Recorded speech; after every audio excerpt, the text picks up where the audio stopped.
Though the war ended in 1865, there were sections of the land where passions were still flaming in '74. And Wyatt Earp, as Marshal of Ellsworth, Kansas, finds himself embroiled with cowmen of strong views about that war.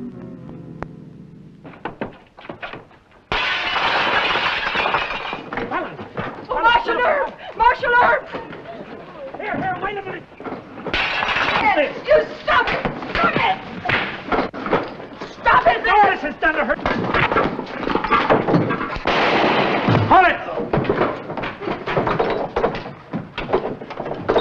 I'll shoot the next man that moves. You're all under arrest. The law says you gotta check your guns, and you all know that.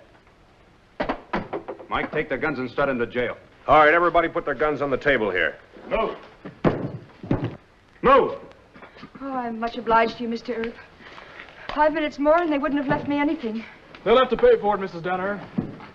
You go on and help Mike take him to jail. Yes, let's go. A sherry, Mr. Larson. I know you don't drink, Marshal, but a bit of wine would calm my Irish temper.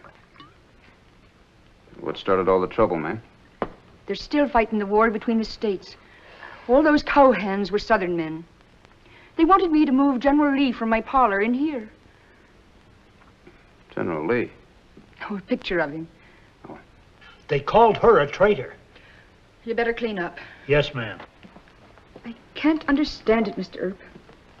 My dear departed husband was a Confederate veteran. He died last year, God rest him. Len wanted to forget the war. So do I. Well, ma'am, folks aren't all that sensible. But these men that drive the cattle up from the south, they still carry the stars and bars. Why is that? Well, some of our Yankee politicians weren't good winners. They rubbed it in everywhere they knew how.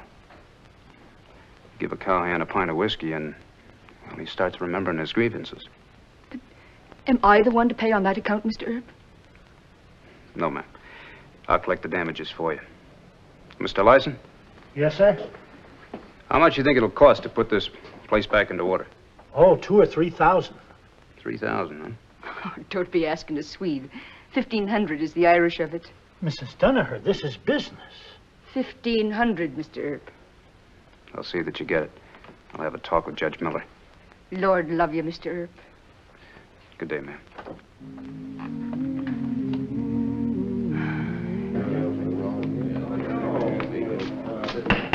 All right, men, stand up. Judge Miller. Take your hats off. You men are charged with drunkenness and malicious destruction of property. I suppose that's your idea of fun, wrecking a poor widow's only inheritance. Now, just a minute, Judge. We got something to say here about this. Order in the court. Marshal Earp, what's your recommendation here? I think between them they ought to be fined $1,500. Stay in jail until they pay it. Oh, sure. That's Yankee justice, Judge. Order. The court finds you $1,500 pro rata. You'll be held in jail until payment. Deputy Teague, remove the prisoners. All right, man, this way. Come on. Marshal Earp. This is Marsh Murdoch, a newspaperman from Wichita. We've been friends for a long time. Oh, Mr. Murdoch. Glad to know you, Mr. Earp. I came here on business. Mighty important business for you, Wyatt. It's such an opportunity that I can't stand in your way. I'll see you later, Marsh. And I hope he turns you down. I hope not, Ed. Miller seems to think you're going to be the best marshal in the West. Well, Ed's my friend. Your friend, but also a newspaper man. We learned to size up men pretty well. I'll come to the point. How would you like to be Marshal of Wichita? Wichita? That's a mighty big job. Too big? Well, I don't know. Wichita ranks with Dodge City for size and trouble. It'll be worse when the railhead moves in. Laying all my cards on the table. How'd you happen to hear about me? You're better known than your modesty allows you to think. But what really brought me here on the run was a chance remark in Ed's last letter. Oh? He said you know how to handle Southern cowhands. Well, I have had to make quite a study of them, but Mr. Murdoch, I always think better when I'm walking. Would Would you mind getting loose, son? Not at all.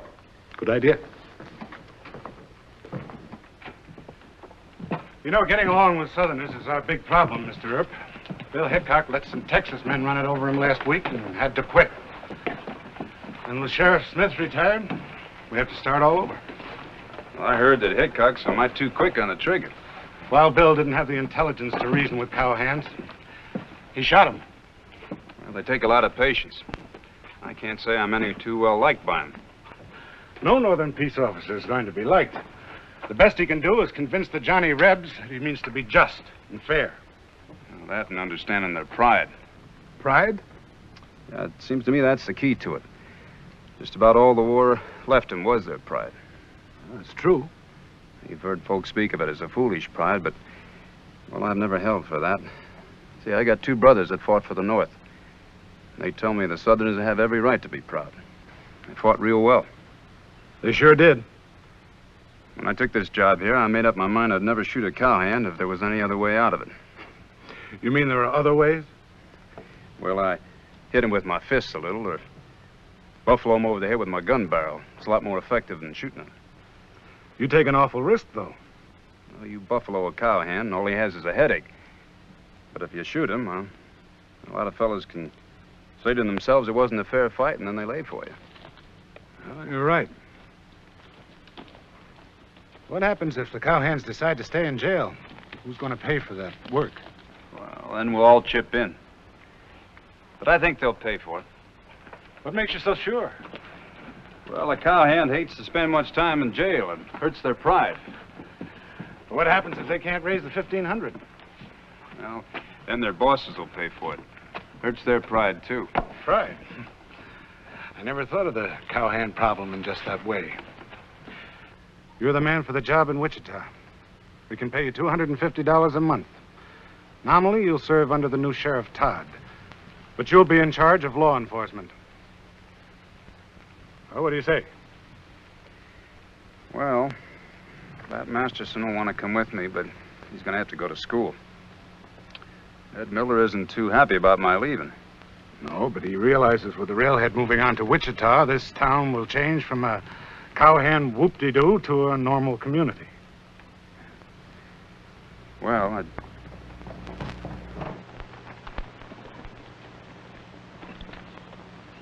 You Wyatt Earp?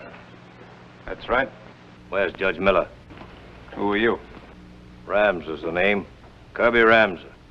You got some of my men in jail. We want to talk to you and the judge in private. All right. First, you ride over to the jail and check your guns with my deputy. I think not, sir. How's that for Yankee impudence? There's nothing Yankee or impudent about it, Mr. Ramsey. It's a city ordinance. Why, of all things, aren't you Captain Ramser? Madam? You wouldn't be remembering me. I'm Mary Donaher, Len's wife. Oh, yes. Running this tavern, I believe. I was, Captain. But a bunch of pesky cowhands just about put me out of business this morning. Heard about that. Turned Yankee lover, didn't you? But, Captain, you and my husband were great friends. You were his captain. Well, you know I wouldn't... It's very welcome you are. You and your friend. I'd like down and... Oh, thank you. Good day, madam. Hold it. I meant what I said about the guns. All right. Find Judge Miller. We haven't any time to waste. I'll be apologizing for the captain, Mr. Earp. He never used to be like that. It's the captain that should apologize to you, man. Well, I gotta go find Ed Miller, see what this is all about. Excuse me. There's a limit to our patience, Miller. This town has lived off us Southerners. Lived well. And in return, you all hired this fellow Earp here as Marshal. And you did it knowing that he hates all Southern men. Quite to the contrary. Wyatt Earp is... I'm not here to argue with you. I'm here to tell you. Oh? We want those cowhands released. And no nonsense about $1,500 fine. The Danaher woman got just what she deserved for turning Yankee. That's a stupid lie. What did you say? I called you a stupid liar. Now, Wyatt, You made us check our guns. Now understand why. Gentlemen. Don't call him a gentleman. He's a liar and a fool. Why, you... I'll tell the judge what you really want. We want you fired. We'll give you just 6 hours to get out of town. You want to hear the rest of it? I do not. Well, you'll hear it anyway. If Earp here hasn't left Ellsworth by 5 o'clock this afternoon, we'll run him out. And if we have to do that, we'll burn this town to the ground. All of it. You cross our city limits and there'll be a fight. Get rid of Earp by 5 o'clock this afternoon.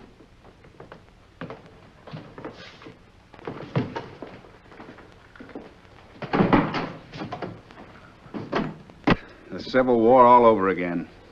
Oh, maybe not, Ed. Ramser wasn't bluffing. No.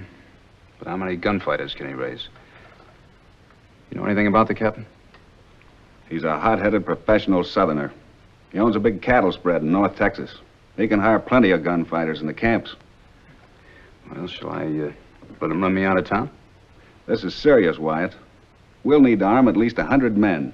Get the women and children to Now, safety. hold on, Ed. You may be overestimating the captain. Now, there must be another way to handle him. Is that the picture that caused all the trouble? General Lee, God rest him. Was he really better than President Grant? Well, if he'd have had the same number of men and equal equipment, he'd elect us. Why, Mr. Earp, you admit it. It's just my personal opinion, ma'am. I'm not a military expert. But going way down to the line to Captain Ramser, what do you know about him, Mrs. Donaher? Well, you can tell us, Mrs. Donaher. Ramser's given me until 5 o'clock to leave town. If I don't, he says he's going to run me out and burn Ellsworth. Just joking you are. Nope. And it's all true. And a plague on that man. Him that was me own Len's captain and a great gentleman. He loves the South. It's more hate than love, Mr. Earp. You think he's a fanatic? Daft. Poor, wicked man. A great worshipper of General Lee. Yet he doesn't know that General was always praying that the North and South would live together like brothers, to forgive each other for what's past.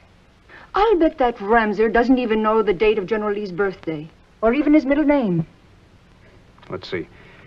Robert Edward Lee, born January 19th, 1807. Have I got it right? Go devil and come St. Patrick. You certainly have. Is there anything you don't know, Mr. Earp? Well, Lee just happens to be one of my heroes.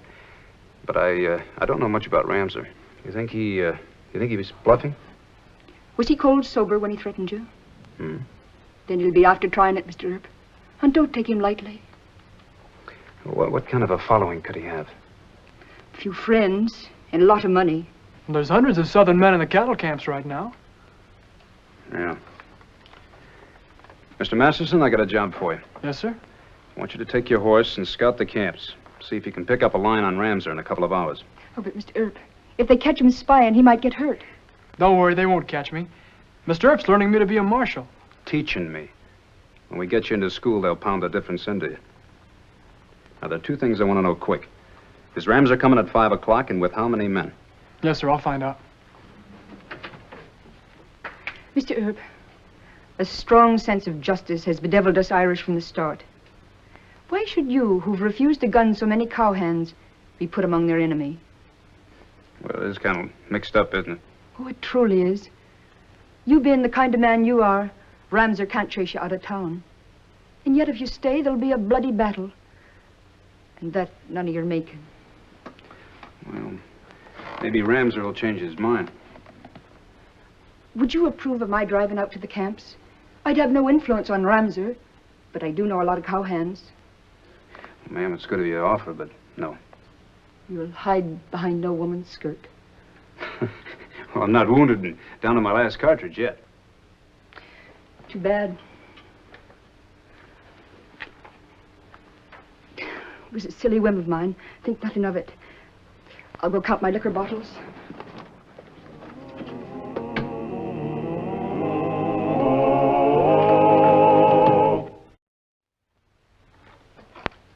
Number 8, that's birdshot. That's right. What's the idea, Wyatt? We ought to use buckshot or slugs. Well, I haven't heard from Bat. Ramser was coming in for us, we'd have heard talk in the nearest camp. So? Well, either he's not coming at all, or he'll make some fanatical Johnny Reb move with just a few men. Well, you haven't been wrong yet. Of course, we could always meet Ramser with a posse, Ed. I heard about that posse ride to Bushwhacker, Ed. This time I could be right. Yes, you could. But if Ramser's coming with a small army, we haven't got enough to fight. If he's only going to come with a few men, then we can discourage him with some birdshot. I still say Ramser needs a double dose of buckshot. What do you think, Mr. Murdoch? I'm afraid I must agree with Mr. Earp. Killing Ramser might bring the whole Southern Army down on you. Thank you. Oh, just one more thing, you all Yankees. Be careful not to hit the horses. I never did meet a horse yet that cared a whinny about the Mason-Dixon line.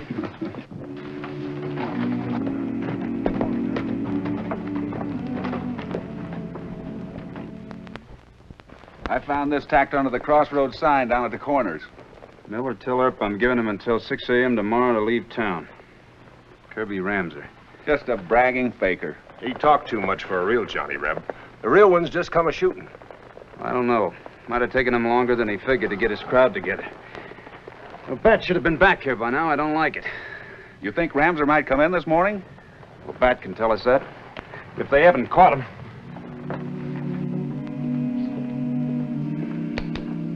Almost 5 hours of waiting. Afraid something happened to that boy. What's going to happen sunup? Hope he can handle these cowhands. Well, we've armed about 50 men. Earp can't ask you to risk a whole town for him. He won't run. If he did that, it'd be no use to you in Wichita. Or anywhere else as a law officer. I like Earp. Hate to see him lose his big chance in Wichita. Lose his reputation or his life. And through no fault of his own.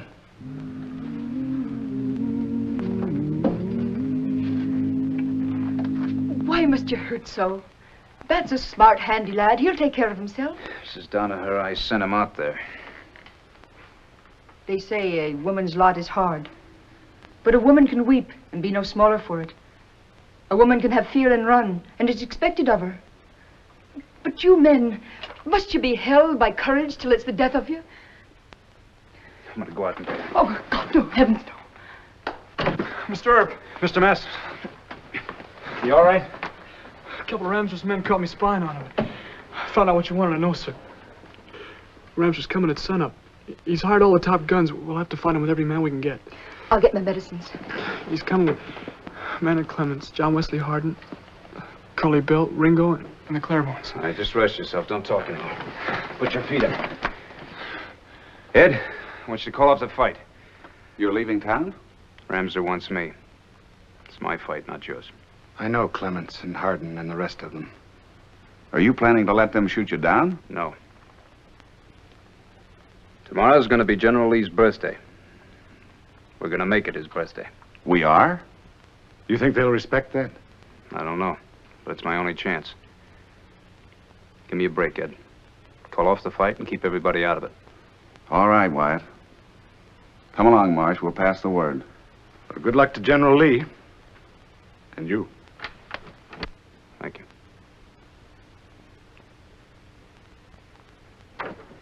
I have some arnica and a towel and... He's asleep. Go get me some hot water.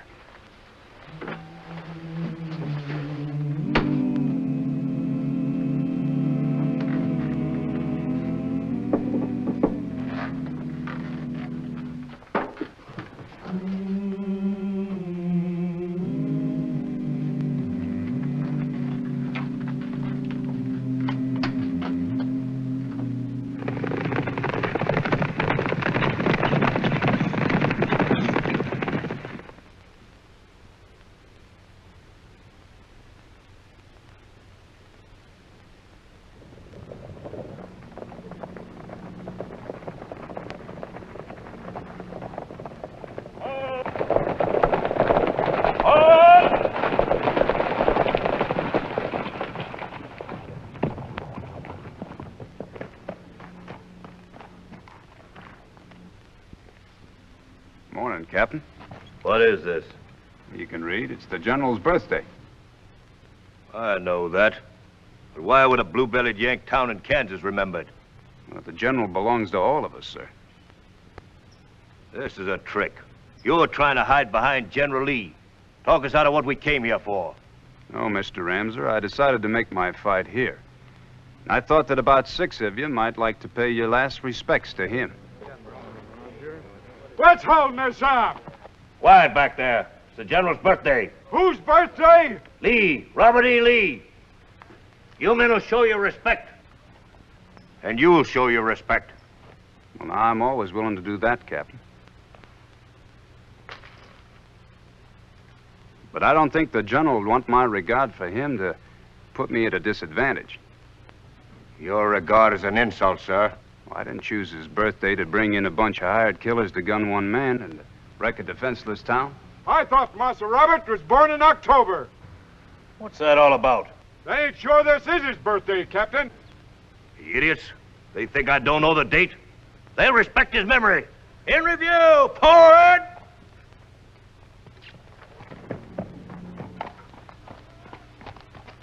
Ho!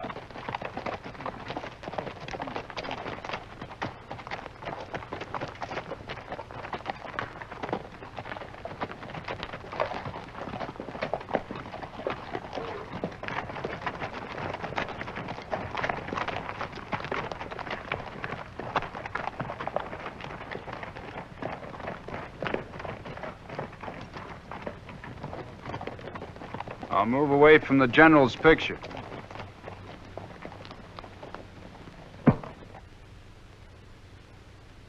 Now it's a fair fight, the way he'd want it.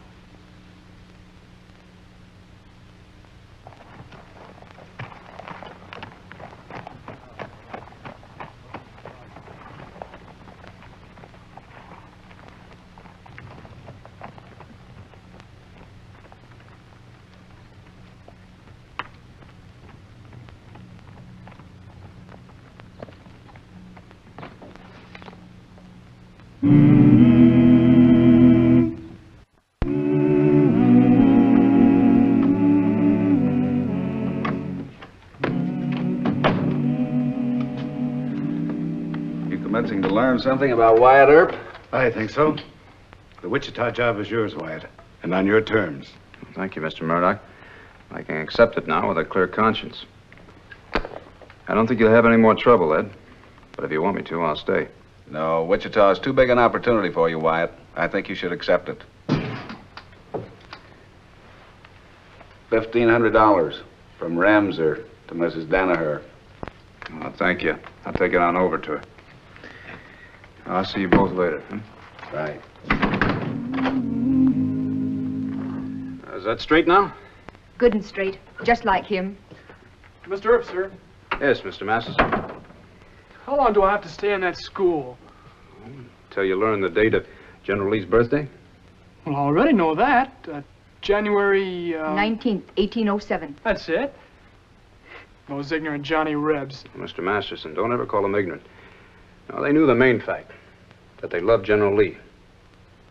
They were wise men. God bless them all. You know we're going to miss you around here, Mr. Earp. Thank you. Won't you change your mind about Wichita and let me go with you? Nope. Why not? Look, you want to be a marshal someday? Sure. Well, you're going to have to go to school in Topeka. The first date I want you to learn and always remember is General Lee's birthday. January 19th, 1807. That's right. Remembering dates comes in mighty handy sometimes.